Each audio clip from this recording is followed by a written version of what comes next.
Yeah, welcome to Mr. Vamos Dissects. Yet another cloudy weekend here in Uganda, Kampala, but well, we thank God for the gift of life. So today is a pretty interesting weekend. We have quite a number of football matches that are taking place in around Africa, around Europe, but basically our focus will be on Europe.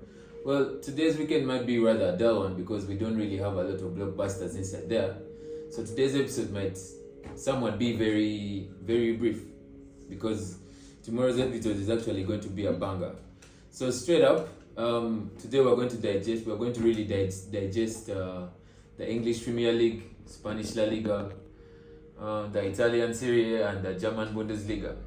Well, today we are mainly going to look into the German Bundesliga actually, but of course I want to first touch the Premier League, the main Premier League, just so we can keep our eyes fixed on that one. Straightforward, the first game of the day today will be Bournemouth and Luton. These are both, I would not say struggling teams, but Bournemouth actually went on to beat Man United at Old Trafford for the first time in their history, so it looks like a team that is going to be racking up the points. So it faces a Luton side that lost the lead against Man City the other week, so I think Luton has not gotten up to speed in regards to the Premier League, so this will be a quick game for you. I think Bournemouth is going to take this away. That's a 2-0 Bournemouth for you guys. Chelsea, Sheffield. Chelsea might be one of those talking points that will have a lot. I think Chelsea is a team, I'll basically say Chelsea is now a team that wins when they want, because we don't really know when they want to win. Last week at Everton, we probably thought that, well, maybe they're going to come through and pick in a win, but Everton actually showed them what's up. So I don't really know what they're up to. Sheffield, on the other hand, is fresh from sacking their manager. They brought back the old manager they had, Wilder, and they actually picked a 1-0 win against Brentford. A shock 1-0 win inside there. They take on a Chelsea side that hasn't won in 2 games. They've lost 2 on the bounce. Well, there's still a lot of politics inside there. I've seen many Chelsea guys are asking, is the coach the right coach for the team? Has he failed to get the right balance? Last week they fielded Armando Broja. I think they fielded him because Nicholas Jackson has been fluffing his lines in front of the goal, and then they probably thought they were going to change something inside here and there, but that didn't work for them. Their midfield pack was really disorganized last week, so I don't really know how that Chelsea side organizes itself to play against Sheffield. The problem with playing these underdogs is they might probably hurt you inside there. Premier League has very many discipline issues these days, so you find a situation where they capitalize on a red card from Chelsea and then it's a click bang for them. So I think for Chelsea, it will all come down to how the coach organizes his boys to play football today, because as you also, Robert Sanchez is out. And they said he might be out for at least 2 months. And their keeper who debuted last week, well, I think he was screaming for the goal they scored against them, because you don't just punch the ball like that. So in regards to getting a prediction for this game, I think this game is going to be a game of narrow margins. I think if Chelsea is going to edge this, it will probably be a 1-0 inside there, but narrow margins, like I said. Man City, Crystal Palace, the main man is out. Erling Haaland is still out injured. Man City is fresh from a Champions League win. They fielded a number of young boys inside there, and they actually went on to win. I think 2 young boys debuted, and then they actually scored on their Champions League debuts. What's in store for them? They're playing a Crystal Palace side that's almost finished off Liverpool last week, but of course it all came down to character last weekend. So Man City, Crystal Palace. Man City, Guardiola said that regardless of the results that have been happening before, he's still optimistic of winning the trophy.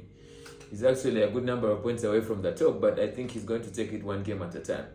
So for Man City inside here, it will also come down to what Guardiola has in store for us. I think we're probably going to draft Alvarez in front. And then Grealish, I think Grealish is back in the squad because Doku picked up a knock recently and he's out. So it's all going to come down to how do they play in the middle of the park. Rodri is around, and you know Man City is a Rodri FC. If Rodri is not playing, then they are not playing football. Crystal Palace, on the other hand, there's not really a lot of spark inside there. Roy Hodgson is actually a relegation specialist, so I don't really see how they're going to take this game on, because, well, Man City is now pushing the trophy again. They're going to begin collecting points again. So I expect Man City to pick this one inside there. It will be a tricky one, but 2-1 Man City. I think they have what it takes. Well, my game of the day for you guys that I recommend for you guys is Newcastle Fulham. I'm really optimistic about this game being fair, because Fulham has scored 16 goals in 4 games. And Raul Jimenez is back on form. He's actually scored in 3 of his last games, which is something that will boost his confidence. Newcastle, on the other hand, straight out of the Champions League. Well, they actually lost last week as well. Spurs beat them last week convincingly. And besides the fact that they have very many injuries, it's going to be very tricky because they're going to be fatigued and all that. And coming off the Champions League, it's really funny that they're playing a hot Fulham side that is actually banging the goals. Iwobi is back on fire. Willian is scoring the goals. Tom Kenny, their captain, is also coming in and out of the team, but he's actually coming clutch for them. And Raul Jimenez, like I said, he's actually a revelation. Some of you guys who do fantasy, I just recommend him for you guys for maybe the coming weeks, because I can assure you when the Mexican is on fire, you can't tell him anything. Newcastle, on the other hand, I don't really see how they're going to gather themselves up and get back into play. So if it were up to me and I would give you a prediction for this game, I'd probably see Fulham taking this away. Well, Newcastle is good at conceding, and you know their keeper Götting and Nick Pope is actually out for a long period as well. So I'm thinking Fulham 3-0 inside there. Apologies for the new Newcastle fans that have come on board, but I don't see where you guys are picking this game from. Burnley takes on Everton. Everton, after being deducted 10 points, they've actually steadied their ship. Fresh from beating Chelsea, I think everything is now going on well. Dwight McNeil is back on form. Doucouré is your guy for the goals. Generally, they have settled their pack. Jordan Pickford can't be scored when they're actually winning, if you can to check the statistic inside there. Burnley, on the other hand, I can't really see the spark that they have.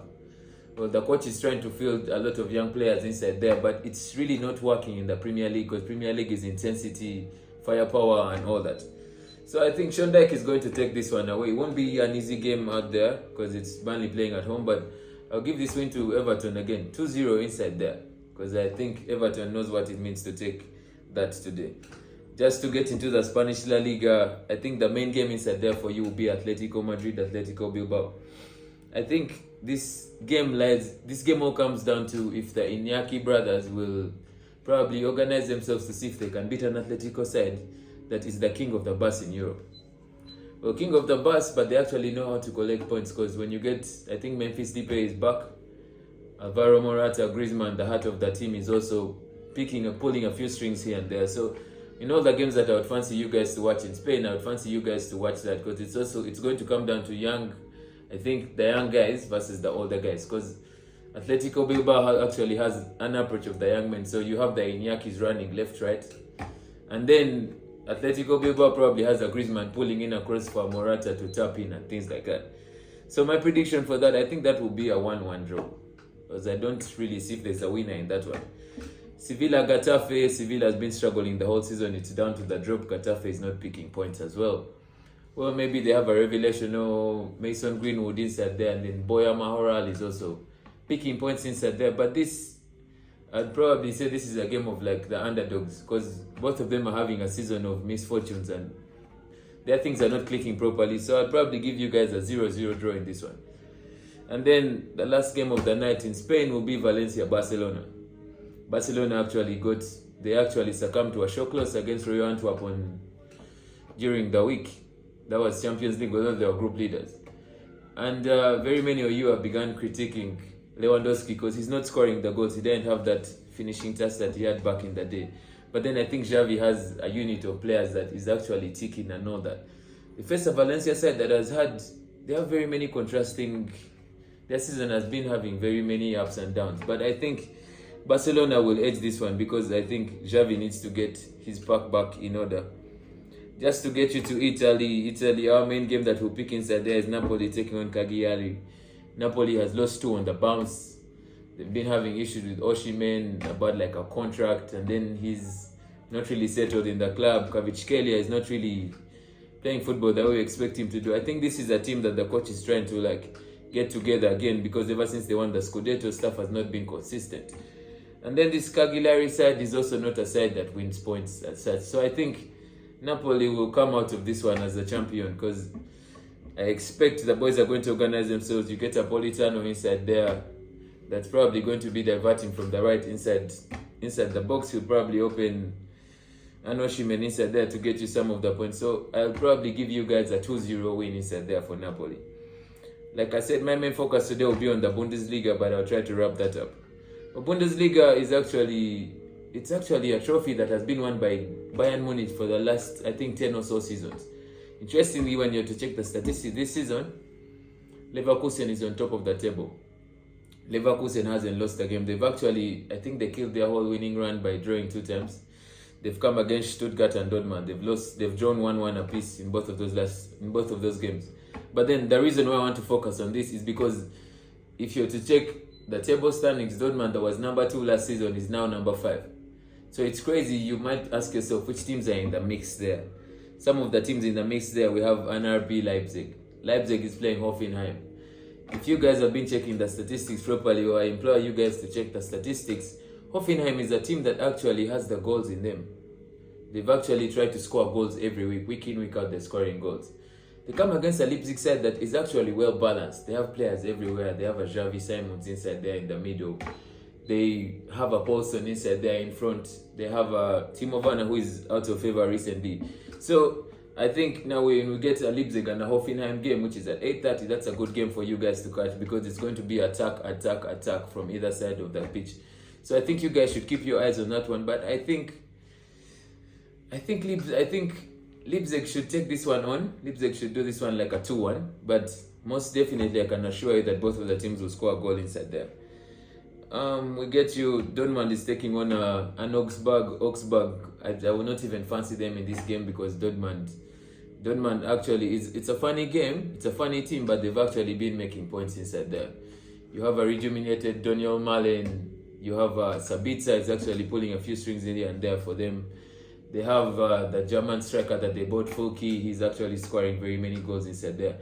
So I can assure you guys that if you're trying to follow up on leagues to see which leagues are we putting our money on, well, German Bundesliga might be that league for you, because it's actually having like a very good competition for the top slots inside there. So I implore you guys to watch that one and see. Well, just like I said, the action this particular Saturday might rather be dull. It might not have a lot inside there, but I just hope you pick a few things from some of the games that I've given you guys, and then check them out and see. You never know, you might try your luck. Very many of my guys like to check which games are moving, which games can I check on. I think these are the games that you might look into today.